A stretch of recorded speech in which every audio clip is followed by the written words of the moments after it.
એટલે આપણે પહેલો મુદ્દો શું સમજતા હતા? મારામાં સુધારો જરૂરી છે અને શક્ય છે.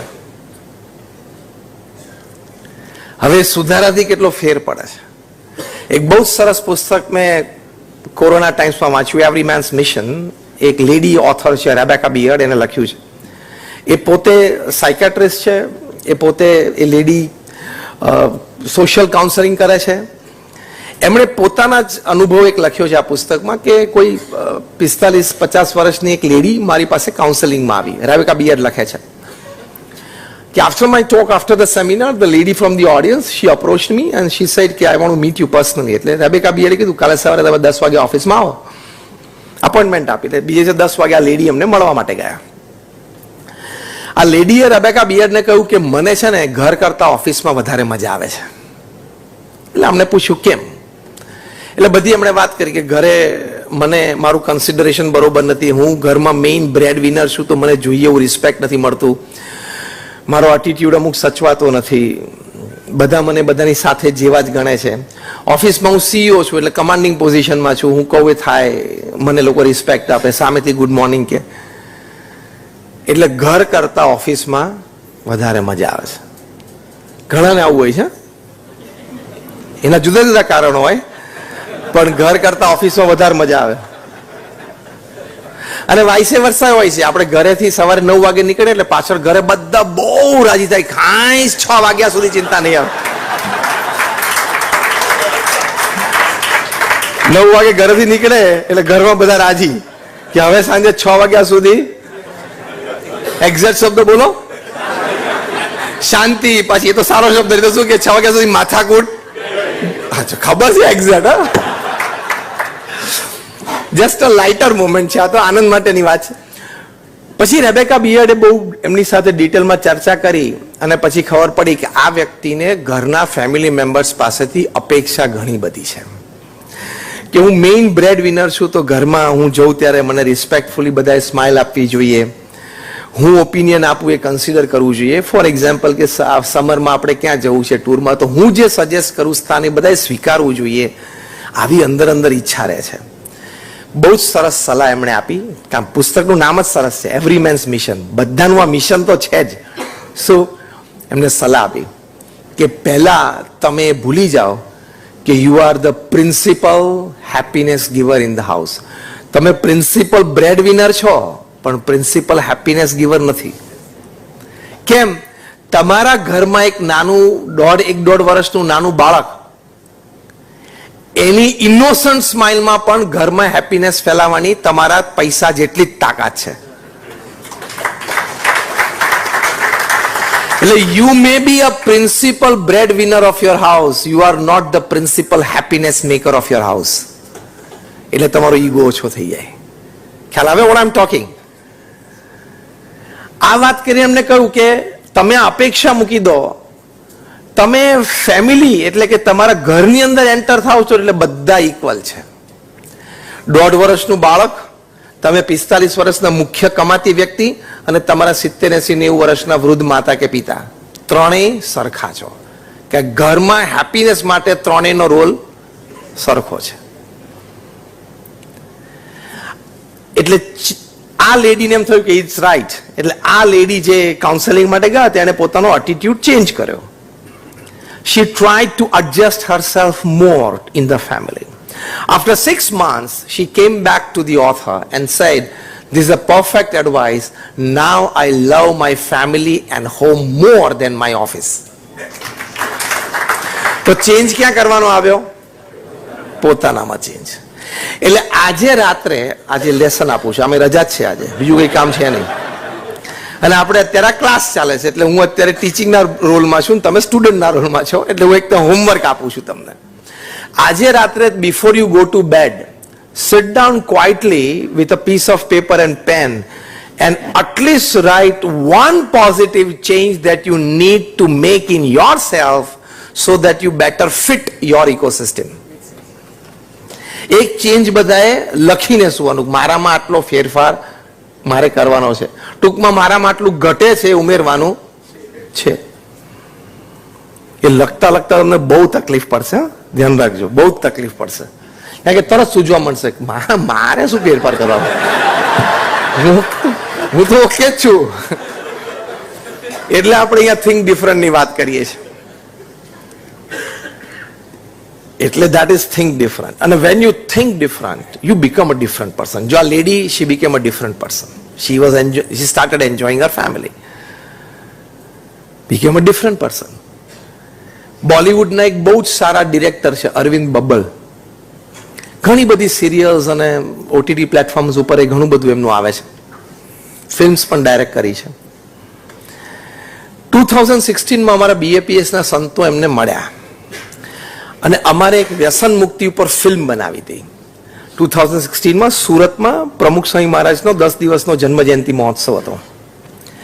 એ નિમિત્તે એક પેવેલિયન, અમારે part of the whole festival ground, એક પેવેલિયનમાં વ્યસન મુક્તિની ફિલ્મ બનાવી હતી, જેથી લોકોને જોઈને પ્રેરણા મળે અને વ્યસન છોડે. એ ફિલ્મ અમારી ઈચ્છા હતી કે અરવિંદ બબ્બલ ડિરેક્ટ કરે, કેરેક્ટર પણ એ બધા શોધી લે, એક્ટર્સ. એટલે અમારા સંતો એમને એપ્રોચ કર્યો. સંતો સાથે વાર્તાલાપ દરમિયાન પણ સિગરેટ તો ચાલુ જ હતી એમની, કારણ કે he was a chain smoker. એમના જ કહેવા પ્રમાણે, એમના જ શબ્દોમાં, એ રોજની 70 થી 80 સિગરેટ પીવે, રોજની. ચેઇન એટલે લિટરલી ચેઇન સ્મોકર, કે નવી સિગરેટ માટે એટલે મેચ બોક્સ સવારે એક જ વાર વાપરવાનું, ખબર પડી, પછી એક જ સિગરેટમાંથી બીજી સિગરેટ ચાલુ થઈ જાય. એને રિયલ ચેઇન સ્મોકર કહેવાય, literally to the meaning of the word. એમનો એક પ્રસંગ અરવિંદ બબ્બલનો, એ ત્યાં પોલેન્ડમાં એમને એક શૂટિંગ હતું. એટલે મુંબઈથી એ નીકળ્યા એટલે એના સેક્રેટરીને પૂછ્યું કે આપણે શું છે, કેટલા વાગે નીકળવાનું છે ને શું ફ્લાઇટ અરેન્જમેન્ટ છે. એટલે કીધું કે આપણે નોન સ્ટોપ ફ્લાઇટ છે. તો કે હાઉ મેની અવર્સ? તો કે 8 hours.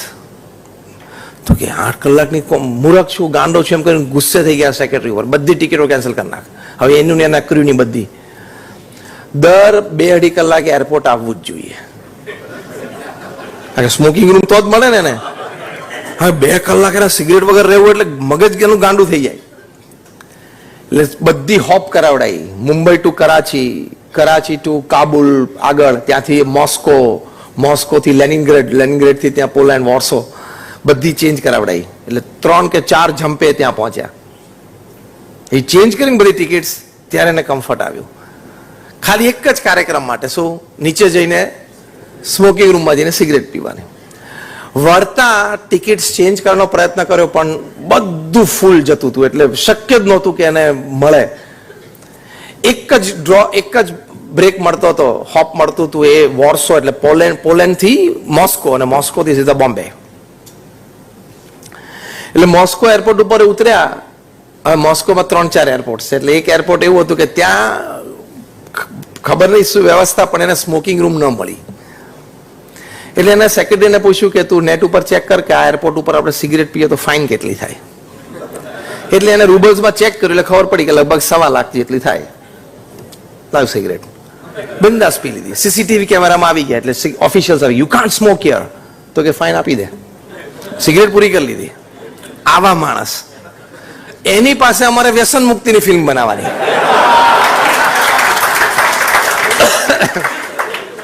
That was a challenge. પણ અમે આખો કોન્સેપ્ટ એમને કીધો ને અમારા સંતો, એટલે એમને ગમ્યું કે વાત સારી છે. પછી તો આખી ફિલ્મ સ્ક્રિપ્ટ લખાણી, એમને બનાવી ફિલ્મ. એટલે ફિલ્મ એટલે 25 મિનિટની, પેવેલિયનની અંદર આપણે ફેસ્ટિવલના બધા પેવેલિયન્સ હોય, એમાં 15 મિનિટની 20 મિનિટની જે ફિલ્મ્સ હોય એવી હોય. એટલે એમણે એ ફિલ્મ બનાવતા સંતો સાથે સહવાસ થયો, એમની સાથે વાતચીત, પ્રેરણા. તો એ રિડ્યુસ કરતા 30 સિગરેટ ઉપર આવ્યા. See, when you think different, it has the power to change yourself. 30 cigarette ઉપર આવ્યા. પણ પછી એમને સંતોને મોઢે કીધું કે હવે તમે મને એક પણ વખત એક પણ સિગરેટ ઓછું કરવાનું કહેતા ના દે. I will come to the last oxygen of my life. પછી 2016માં અમે સેલિબ્રેટ કર્યો 10 દિવસનો ફેસ્ટિવલ. સુરત ત્યાં આવ્યા અને ત્યાં મહંત સ્વામી મહારાજને રૂબરૂ મળ્યા. અને મહંત સ્વામી મહારાજને મળ્યા અને પ્રથમ જ દર્શન, સંતો એમને બેકગ્રાઉન્ડ આપેલું કે આ વ્યક્તિનું આ બેકગ્રાઉન્ડ છે. મહંત સ્વામી મહારાજે એમને માથા ઉપર હાથ મૂકીને કીધું મક્કમતા રાખજો, છે એ જતું રહેશે. મહંત સ્વામી મહારાજની આંખોમાં જે પ્રેમ, જે ભાવ, જે આધ્યાત્મિકતા એમને ખૂબ સ્પર્શી ગયું. અને ત્યાં જ એમને પ્રેરણા મળી. 2016 December, today is 2023 April, May. He has not touched a cigar. એના વાઇફ તને ખબર પડી, તને વાઇફ તો ઘરે ધ્રુસકે રડે. પહેલા તો બિલીવ ના થાય, પણ એક આખો દિવસ ગયો તો જોયું કે મારા હસબન્ડે એક પણ સિગરેટ પીધી નથી. બીજો દિવસ ગયો, ત્રીજો દિવસ ગયો, તો શી ફેલ્ટ લાઈક ચમત્કાર તો થયો જ છે. હવે આ અરવિંદ બબ્બલ એમ કહે છે કે કોઈ સિગરેટ પીતું હોય ને તેનો ધુમાડો મને નથી ગમતો. અલે આવું હોય, વોટ ચેન્જ. એમણે એમના 30, 40, 50 ફ્રેન્ડ્સને ઇન્સ્પાયર કરીને, વાત કરીને, મોટિવેટ કરીને સિગરેટનું વ્યસન છોડાવ્યું છે. સાથે સાથે એમને એમ થયું કે if I can make this change, I can make a bigger change also. એ પોતે કહેતા કે મારો સખત ગુસ્સો સેટ ઉપર, એક્ટિંગમાં, ડિરેક્શનમાં, સેટિંગમાં સેટ પણ ફેરફાર હોય એટલે એનો ગુસ્સો આસમાને પહોંચી જાય અને કોઈ આજુબાજુ 10 ફૂટની રેન્જમાં ઊભું ના રહી શકે. એક એકદમ કૂલ ડાઉન થઈ ગયો. માય વાઇફ, માય ફેમિલી, મારો સ્ટાફ, ઓફિસ બધા અત્યારે બહુ જ રાજી છે કે સાબ બહોત બદલ ગયે. તો જો મોટો ફેરફાર આપણામાં શક્ય છે, થઈ શકે છે, એટલે આપણે જે ચેન્જ લખીએ ને એ ચેન્જ આપણે પ્રેક્ટિસ કરશું તો થઈ જશે. એ શક્ય છે. એટલે થિંક ડિફરન્ટમાં સી બીકેમ સક્સેસફુલ ડિફરન્ટલી. કેવી રીતે? A better family person, a better working colleague. કારણ કે ગુસ્સો અને સિગરેટ ઓછા થઈ ગયા, ઝીરો થઈ ગયા. તો પહેલો મુદ્દો છે થિંક ડિફરન્ટ, બી ડિફરન્ટ, સક્સીડ ડિફરન્ટમાં સુધારો મારામાં જરૂરી અને શક્ય છે. બીજો મુદ્દો, when you think different, you succeed different. કેવી રીતે? તો એક આ પર્સનલ લાઈફની વાત કરી કે ભાઈ મારા જીવનમાં સુધારો જરૂરી અને શક્ય છે. બીજી વાત, બીજો મુદ્દો, સંબંધો સુધરી શકે છે. Think different. આપણે બેઠા છીએ બધાને invariably, I can tell with all confidence કે આપણા જીવનમાં 2, 5, 15 સંબંધો બગડેલા છે. માણસ છીએ, આપણો વાંક હોય, સામેવાળાનો હોય. કોન્સેપ્ટ શું છે થિંકિંગ ડિફરન્ટમાં? Relationships can be improved. ખાલી અત્યારે માનવાનું છે. Do you believe? તો મારી સાથે બોલો છો, સંબંધો સુધરી શકે છે. આપણા તરફથી થોડો પ્રયત્ન કરવાનો છે. એની માટે પણ 200 વર્ષ પહેલા અમારા ગુણાતીયન સ્વામી લખ્યું છે, જો આપણે એના થઈ જઈએ તો એ આપણા થઈ જાય. એ કળા છે. ઘણા વ્યક્તિઓમાં કળા હોય છે. They are smart in human relations. જ્યાં બોલવાનું હોય ત્યાં બોલી લે, જ્યાં શાંત રહેવાનું ત્યાં શાંત રહી દે, જ્યાં નીચી નજર રાખીને સ્વીકારી લેવાનું ત્યાં નીચી નજર રાખીને સ્વીકારી લે, અને છતાં બીજા રૂટ ઉપરથી સોફ્ટલી પોતાનું મન ધાર્યું પણ કરાવી શકે. એક કળા છે. એ વ્યક્તિને કોઈ ગાળ દે તો ગાળ સાંભળતી વખતે પણ હસી લેવું એક કળા છે. અને ગાળનો પણ જો ઉપયોગ કરવો એ તો બહુ મોટી કળા છે. આપણા દેશના જે સર્વોચ્ચ વ્યક્તિ છે ને એની પાસે આ કળા છે.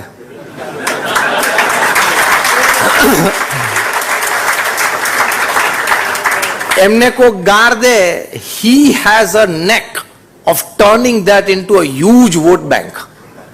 એક બહુ મોટી કળા છે, સામાન્ય કળા નથી. ગાળની સામે ગાળ નહીં દેવાની, ગાળનો ઉપયોગ કરવાનો. આવી ઘણી બધી લૌકિક કળા છે કે જેમાં તમે કોન્ફિડન્ટલી કોઈ પણ સંબંધ સુધારી શકો છો. એટલે your homework number 2 today is, આજે રાતે તમે જ્યારે પહેલો મુદ્દો લખવા બેસો ત્યારે બીજો મુદ્દો લખવાનો કે મારે આ 5-7 વ્યક્તિઓ સાથે ડિફરન્સ ઓફ ઓપિનિયન અથવા ઈગો ક્લેશ અથવા એટીટ્યુડ ક્લેશ રહે છે. તો આમાંથી હું એક વ્યક્તિ આજે નક્કી કરું છું કે in 1 week I will try from my side to improve the relations. અને see you become a different person and you will succeed differently. સંબંધો સુધરી શકે છે. પ્રમુખ સ્વામી મહારાજ એમના જીવનકાળ દરમિયાન 1300 થી પણ વધારે સંસ્થા ઊભી કરી. આ તમારે જોલી જીમખાના એક સંસ્થા છે ને, આવી નાની મોટી 1300 સંસ્થાઓ, એકનું સંચાલનમાં કેવું થાય છે સાંજ પડે મનોજભાઈ? એકનું આ સંચાલન વહીવટ વ્યવહારમાં આ 1300 hospital, hostel, schools, colleges, community centre, સંસ્કાર કેન્દ્ર, મંદિર અને અક્ષરધામ, 1300. ઘણા સારા ડેવલપર્સ અને બિલ્ડર્સ અમે મળીએ ને તમે, હું એને એક જ પ્રશ્ન પૂછું છું, 1300 જમીન પર્પસફુલી આ આંખથી તે જોઈ હોય તો મને કે. હજી સુધી મને કોઈ આ નથી પાડી. કાં તો એમ પૂછ્યું, ગમે તેવા મોટા બિલ્ડર અને ડેવલપર હોય 1300 જમીન ઉપર પર્પસફુલી પગ મૂક્યો હોય, ફરવા ગયા હોય, ગાર્ડનમાં વોક લેવા ગયા હોય, એવું નહીં કે ભાઈ આનું કંઈક હોય તો જોવો ને, કંઈક હોય તો કંઈક કરીએ, વિચારીએ, એમ એવા પર્પસથી. પછી કર્યું ના કર્યું ચેપ્ટર 2.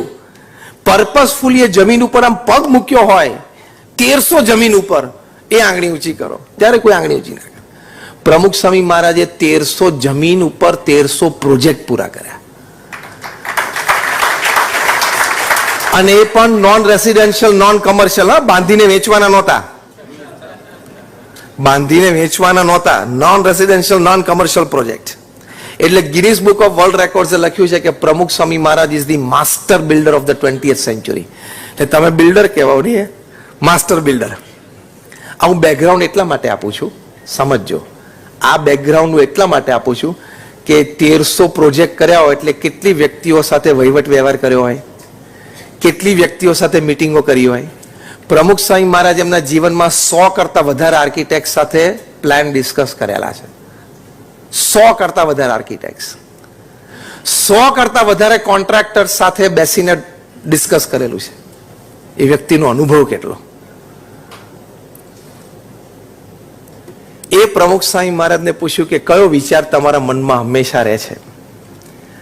ત્યારે પ્રમુખ સ્વામી મહારાજે કહ્યું કે જે વિચાર મને ક્યારેય નથી આવ્યો એ હું કહું. That was more interesting. પ્રમુખ સ્વામી મહારાજ બોલ્યા, કોઈનું પણ અહિત થાય એવો વિચાર મને ક્યારેય નથી આવ્યો. સંબંધો સુધરી શકે છે મુદ્દો આપણે ચર્ચીએ છીએ ને, એમાં મુખ્ય મુદ્દો છે કોઈનું પણ અહિત ઈચ્છવાનું નહીં. એ છે હું છું. એ વ્યક્તિ એના નસીબનું, એના પુરુષાર્થનું, એની ઉપર થઈ જે ભગવાનની કૃપા, એનું એ ફળ ભોગવે છે અને આનંદ કરે છે. હું મારા નસીબનું, મારી મહેનતનું અને મારી ઉપર થઈ ભગવાનની કૃપા, એનું ફળ હું ભોગવું છું. He is he, I am I, finish. આમાં ઈગો નથી, પણ clarity of purpose of life છે. It's not ego. એને શું કહેવાય? Clarity of purpose of life. એ છે હું છું. કોઈની સાથે ઈર્ષ્યાનો ભાવ જ નથી, કોઈની સાથે અભાવ ગુણની વાત જ નથી. એમાં મગજ બગાડાય નહીં, એમાં મગજની શક્તિ બગાડાય નહીં. એટલે meet and greet every people with a smile. Professionally પણ એર હોસ્ટેસીસ બધા સ્માઇલ કેવી આપે છે? જેને તમારે 20 વર્ષનો સંબંધ હોય ને એવો સ્માઇલ આપે. હા, એનું પ્રોફેશન છે and they are up to the mark. એનું પ્રોફેશન છે ને કરવું જોઈએ, કરે છે. તો આર્ટિફિશિયલી પણ લોકો એટલું કરી શકે છે. તમે નેચરલી થોડુંક પણ કરો ને તો તમારા સંબંધો બહુ સારા રહે. પ્રમુખ સ્વામી મહારાજ 40 લાખ લોકોને વ્યક્તિગત મળ્યા, સવાર બપોર સાંજ મુલાકાત આપતા. 40 lakhs, 4 million. અને બધાને પ્રશ્નો સાંભળ્યા અને એનો ઉત્તર આપ્યો. એમનો જનસંપર્કનો અનુભવ કેટલો બધો. એમણે એક સરસ વાત રજૂ કરી, સંબંધો સુધરી શકે છે એની માટે. પ્રમુખ સ્વામી મહારાજ બેલ્જિયમમાં હતા, ડોક્ટર શાહના ઘરે એમનો ઉતારો હતો. એમને કહ્યું કે સ્વામી, કોઈ વ્યક્તિની એક નેગેટિવ વાત, એનો અવગુણ, એનો કોઈ ફોલ્ટ એકવાર નજરમાં આવે પછી કાયમ આપણે એ વ્યક્તિને એ નજરે જ જોઈએ કે આવો આવો. કોઈ એ વ્યક્તિની સારી વાત આપણને કરવા આવે ને તો આપણે કંઈક વાત તારી બરોબર છે, પણ હું તને એક વાત કરું. એ આપણો મૂળભૂત સ્વભાવ, એને કહેવાય કાગડાનો સ્વભાવ. શું કાગડા છે ને, પેલા ઢોરને ચાંદવું પડે ને એટલે ત્યાં જ ચોંટે. પ્રમુખ સ્વામી મહારાજ એક કહેવત બહુ સરસ બોલતા, કાગડો હોય ને ઢોરના ચાંદા ઉપર ચોંટે, અને વાછડું હોય ને એ ગાયના આંચળે, એટલે એને દૂધનું સુખ આવે અને પેલાને લોહી અને માંસની ગંધ આવે.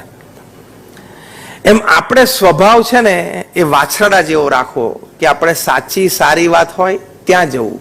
ખોટી ખરાબ વાત હોય એમાં ઇન્ટરેસ્ટ તો બધાને બહુ પડે, હા?